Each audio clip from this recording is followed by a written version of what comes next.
आज इंडिया में लाखों यूट्यूबर्स हैं। कोई एंटरटेनमेंट प्रोवाइड करता है, कोई एजुकेशन के जरिए अवेयरनेस फैलाता है और कुछ सिर्फ व्यूज के लिए कंट्रोवर्सी क्रिएट करते हैं। लेकिन इन सब के बीच कुछ ऐसे यूट्यूबर भी हैं जिन्होंने सीधे गवर्नमेंट से ही टक्कर ले ली। और इंडिया में जब कोई यूट्यूबर गवर्नमेंट से भिड़ जाता है तो उनके कॉन्सिक्वेंसेस सिर्फ ऑनलाइन नहीं, रियल लाइफ में भी महसूस होते हैं। ट्रस्ट मी, इस वीडियो के एंड तक आप समझ जाओगे कि जब यूट्यूबर गवर्नमेंट से भिड़ जाता है तो क्या होता है।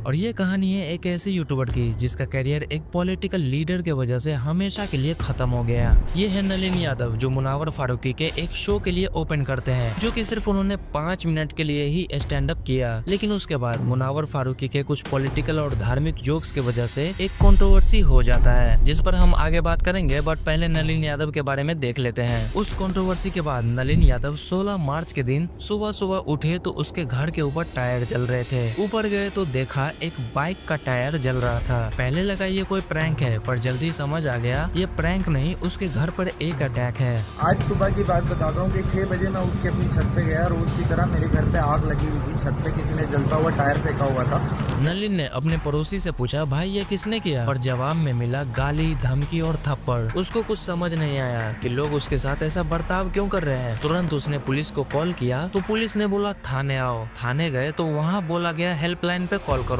सिस्टम ने उन्हें एक कठपुतली बना दिया।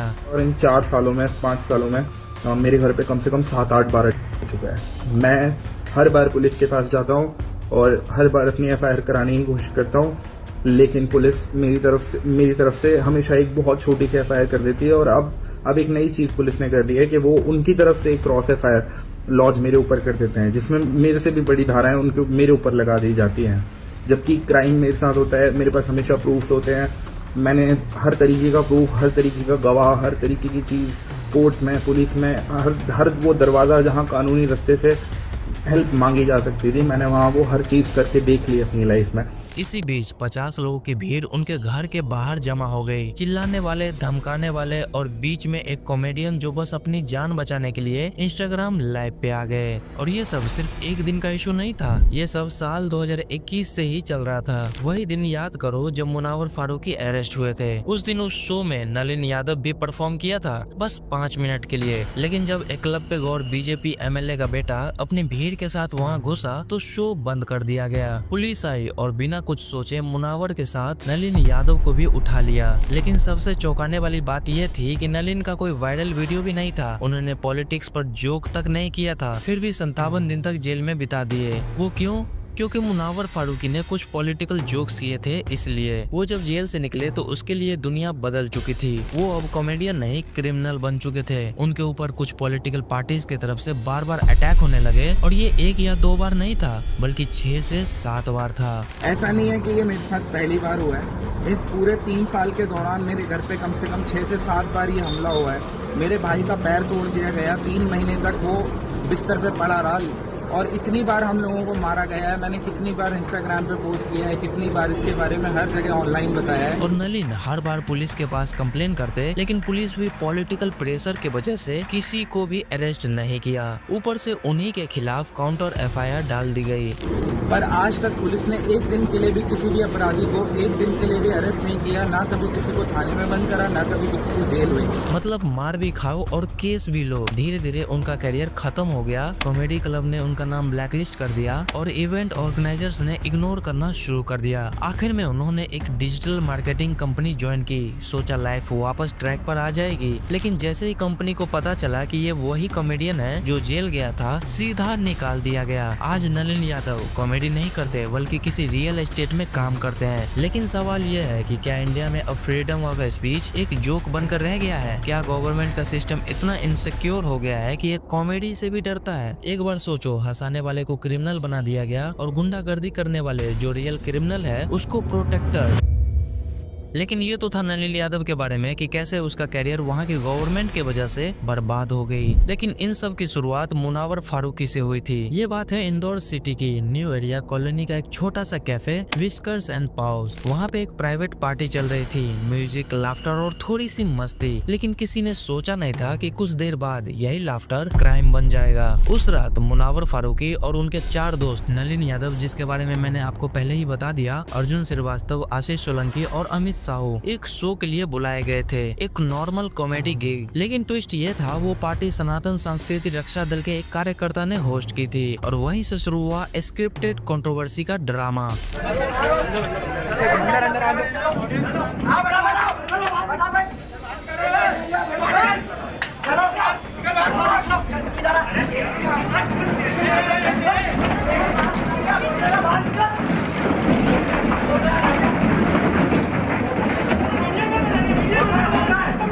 रात के करीब 11:30 बज रहे थे। मुनावर अभी स्टेज पर भी चढ़े नहीं थे, तभी कुछ लोग कैफे में घुस आए। उनमें से एक था अमितेश पटेल, जो एक हिंदू राष्ट्रवादी लीडर उमेश पटेल का बेटा था। और बस शुरू हो गई पॉलिटिकल ऑफेंस की कहानी। अमितेश ने पुलिस को कॉल करके बोला मुनावर ने हिंदू देवी देवताओं और अमित शाह पर जोक मारा है। लेकिन सच क्या था?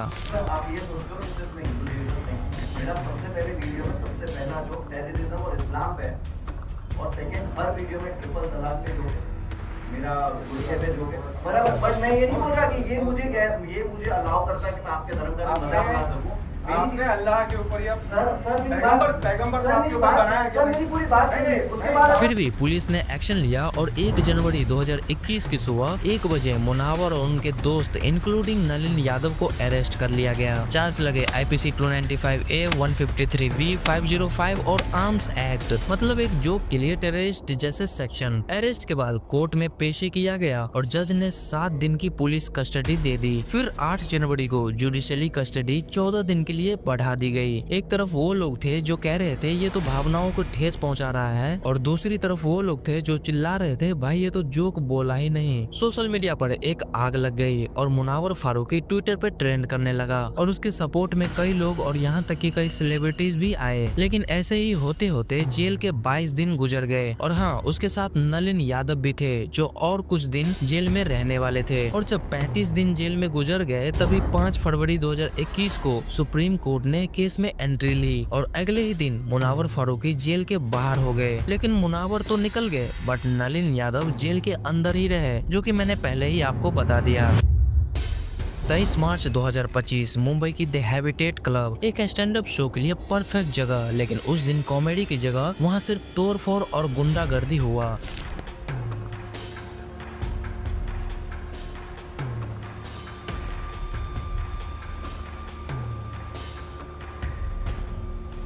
ये वही दिन था जब कुणाल कामरा अपना स्टैंड अप शो कर रहे थे। एक ऐसा कॉमेडियन जिसके जोक्स सिर्फ फनी नहीं होते बल्कि गवर्नमेंट के सिस्टम को छेड़ देते हैं। अब कुणाल कामरा हमेशा से ही एक कंट्रोवर्शियल फिगर रहे हैं। उनके जोक्स, उनकी बातें, उनका बोलने का तरीका सब कुछ पॉलिटिकल होता है और इसी वजह से वो अक्सर कंट्रोवर्सी में घिर जाते हैं। लेकिन 23 मार्च 2025 के दिन भी कुछ ऐसा ही हुआ। दी हैबिटेट क्लब में ऑडियंस रेडी थी कुणाल कामरा के कॉमेडी शो के लिए और वो कॉमेडी शो परफेक्ट चल रहा था और सभी लोग एंजॉय भी कर रहे थे। लेकिन उसी शो में कुणाल ने एक पॉलिटिकल जोक किया जिसमें उन्होंने महाराष्ट्र के डिप्टी CM एकनाथ शिंदे पर एक सरकास्टिक सॉन्ग गाया। थाने की रिक्शा, चेहरे पे दाढ़ी, आंखों में चश्मा, हाय। थाने की रिक्शा, चेहरे पे दाढ़ी, आंखों में चश्मा, हाय। एक झलक दिखलाए कभी गुवाहाटी में छुप जाए, मेरी नजर से तुम देखो गद्दार नजर वो आए। ऑडियंस को पसंद आया और हंसी से लोटपोट हो गई। लेकिन कुणाल जानते थे ये जोक महंगा पड़ सकता है, फिर भी उन्होंने उस क्लिप को YouTube पे अपलोड कर दिया। वीडियो वायरल हुआ, व्यूज बढ़े, मीम्स बने, लेकिन वहाँ के गवर्नमेंट के कुछ कार्यकर्ता में गुस्सा भड़क गई। लेकिन अब इसके बाद दी हैबिटेट क्लब में आगे जो होने वाला था उसका किसी को भी अंदाजा नहीं था।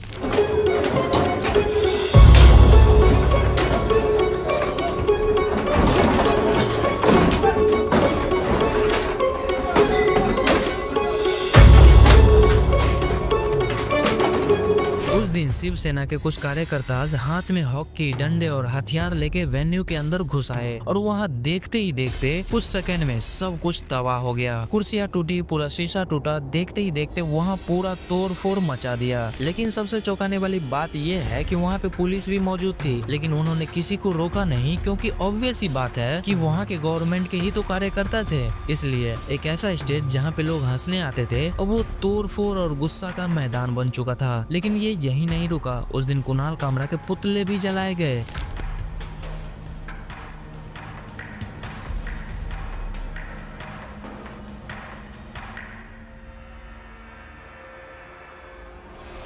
एक जोक ने एक शहर में हंगामा मचा दिया और अगले ही दिन एफआईआर दर्ज हुई सेक्शन 153A और 505 के तहत रिलीजियस एंड पॉलिटिकल सेंटिमेंट्स को हर्ट करने के आरोप में। पर कहानी यही खत्म नहीं हुई। अगले ही दिन बीएमसी ने बिल्डिंग वायलेशन के रीजन देकर दी हैबिटेट क्लब का डिमोलिशन करवा दिया और इसके बाद कुणाल कामरा को डेथ थ्रेट्स और गालियां मिलनी शुरू हो गई गवर्नमेंट के कार्यकर्ता की तरफ से। कुणाल कामरा बात करेगा? हाँ हाँ बोलो। जगदीश शर्मा बोल रहा हूँ, सूचना शाखा में। क्या बोले तूने साहब के बारे में वीडियो डाला है? कौन सा साहब हो गया? शिंदे साहब, हाँ। हमारे मुख्यमंत्री, उनके बारे में क्या वीडियो डाला है? अभी तो मुख्यमंत्री का है, उप मुख्यमंत्री उप मुख्यमंत्री है, उनके बारे में क्या वीडियो डाला है तूने? देखा ना आपने वीडियो? देखा है, होटल को जाके देख ले हम लोग ने क्या हाल किया। अभी तू जिधर मिलेगा ना तेरा भी वही हाल होगा, समझा क्या? किधर रहता है तू? तमिलनाडु। तमिलनाडु? तेरी तमिलनाडु में आके मारेगा देखो, वही है कुणाल कामरा। हेलो, आजा तमिलनाडु आजा। किधर आने का? तमिलनाडु में कैसा पूछेगा भाई? सोशल मीडिया पर ट्रोलिंग्स, कॉल्स, मैसेज सब कुछ उनके अगेंस्ट जा रहे थे। कहा जाने लगा कि उस शो में जो भी ऑडियंस मौजूद थी उनको भी पुलिस पूछताछ कर रही थी कि कुणाल ने एग्जैक्टली क्या बोला था। इस पर कॉमेडियन वरुण ग्रोवर ने भी शार्प जोक के थ्रू गवर्नमेंट पर टिप्पणी की है कि पुलिस जो है वो कुणाल कामरा के शो में जो लोग लाइव ऑडियंस थे उनको बुला रही है पूछने के लिए कि उसने शो में क्या बोला था। आई थिंक एक कॉमेडियन की इससे बड़ी इंसल्ट नहीं हो सकती है कि आप उसके जोक किसी और से सुनो, खराब हो जाते हैं, आपको फनी नहीं लगेंगे। तो अगर आपको सच में सुनने हैं तो आई थिंक कुणाल कामरा के शो में जाओ और देखो कि वो क्या बोलता है, बट उसके लिए आपको शो अलाउ करना पड़ेगा। So I think that will be the best way. आपको समझ आएगा कि वो क्या बोल रहा है, वो फनी भी होगा और समझ भी आएगा। तो आई थिंक ऑडियंस को मत बुलाओ, बर्बाद कर देंगे वो लोग जोक्स। कुणाल कामरा ने तो बस एक गवर्नमेंट के ऊपर जोक बनाया था, लेकिन उसी गवर्नमेंट की तरफ से जवाब में मिला तोड़फोड़, एफआईआर और धमकी। लेकिन ये तो थे कुणाल कामरा जो कभी किसी गवर्नमेंट से, किसी पावर से या उनके गुंडागर्दी से नहीं डरे। पर अगला नाम एक ऐसा यूट्यूबर जो शायद पहली बार डर गया था, रणवीर इलाहाबादिया, एक पॉडकास्टर, इन्फ्लुएंसर और एक यूट्यूबर जो अपनी मोटिवेशनल बातें और हाई वैल्यूज कंटेंट के लिए जाने जाते हैं। लेकिन एक दिन उसके एक जोक ने उनके कैरियर का सबसे डार्क चैप्टर लिख दिया। ये बात है 9 फरवरी 2025 की। रणवीर एक शो में गेस्ट बनकर गए थे जिसका नाम था इंडियाज गॉट टैलेंट। वहाँ उनके साथ कॉमेडियन समय रैना, अपूर्वा और एंटरटेनर आशीष चंचलानी भी मौजूद थे। शो परफेक्ट चल रहा था, हंसने हंसाने का माहौल था और ऑडियंस एंजॉय भी कर रही थी। पर बीच में रणवीर ने एक कंटेस्टेंट के ऊपर वल्गर स्टेटमेंट दे दिया। तो watch your parents every day for the rest of your life.